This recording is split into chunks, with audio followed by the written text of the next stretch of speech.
about this ship really is the historical significance. The idea that we're on the decks of this ship doing the same thing sailors did 143 years ago is just fantastic. It's a feeling that can't be beat. Something special about being out in this type of vessel out in the open ocean. It's our private time machine. Well, it's like stepping back in history. My goodness, the majesty. I mean, it really is a spectacular sight, seeing this cloud of sail. It's moving.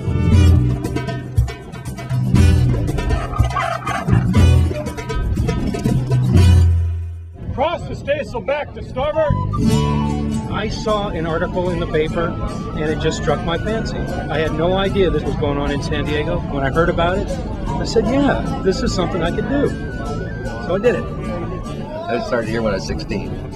My first job here was for about $50 an hour in the gift shop. And then I fell in love with it, rigging it. I've always loved climbing trees, and this is just a big tree to me. I was dropping a guy off at the airport, saw this square sail vessel, and thought, wow, that's a fantastic vessel.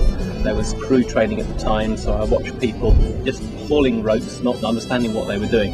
But it's just such a fantastic opportunity to come on this thing. If you drive past it, if you're that kind of guy, you just want to get involved. What's your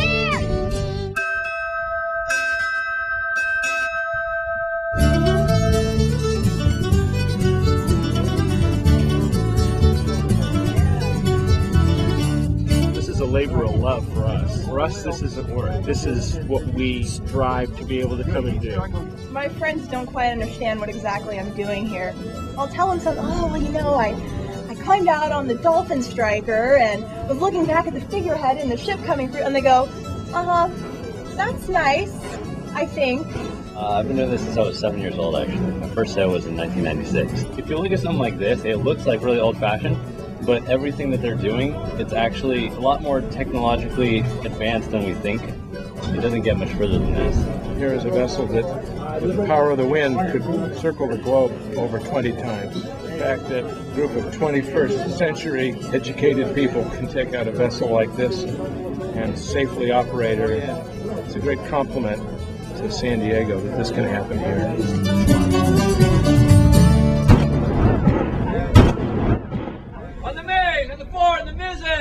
You know, everyone asks if they have to be sailors, and the answer is no. What matters is that you have the ability and the attitude. That's what makes a good crew member. I knew about as much about square riggers as I saw in old pirate movies when I was a kid. I'm a topman on the mainmast. When you're up there, there's a lot going on. When you look down and your feet are on a rope, it can be a little scary your first time up there, but with more exposure, it's a little more fun, and it makes it very rewarding. I tell you, the first time I went over the top, as they say, to the FedEx, I thought I'd have to call 911 to get down. And it's just a lot of fun. It takes the place of my Sunday morning basketball. Well, first of all, you got to be a kid inside. I mean, let's admit it. We're all just playing and letting our little kid come out. Given that, you know, you got to be willing to work and not be afraid to sweat and get dirty. You know, it's going to tickle your fancy or it's not. Do we have everyone we need? No, we never have enough. Okay? We always need more people. We always need different qualifications, different mix of people, from doctors to people who are read the Patrick O'Brien books and they want to be a sailor now. So that's the fun of it all. Take people who are, you know, bus drivers and turn them into sailors. The crew's made up of all kinds of people. We have two gentlemen that are climbers. They're 64. I'm the oldest female. I'm 62. And I get a thrill when the young people come on board and we pass what we learn on to them. We're basically the junior crew. My father is doing it, so is my uncle. And it's just a lot of fun. It's like a big family down here. Well, I don't think you can beat the camaraderie, the feeling of everybody working together.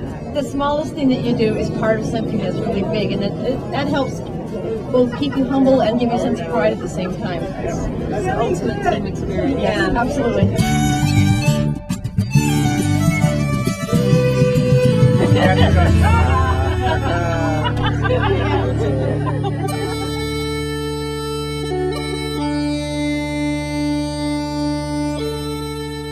The heart, the soul of this museum is probably its people, because they love this old girl. If we don't take the ship sailing, then the ship's going to die. Her heart and soul will just fade away. I really respect the long tradition, and I think it's an art. How many people know how to do what we're doing here today? I just look with honor to be part of what the Star of India has become. Every day is a great day to be on the ocean. Of all the places I'd rather be, it's right here, it's right now.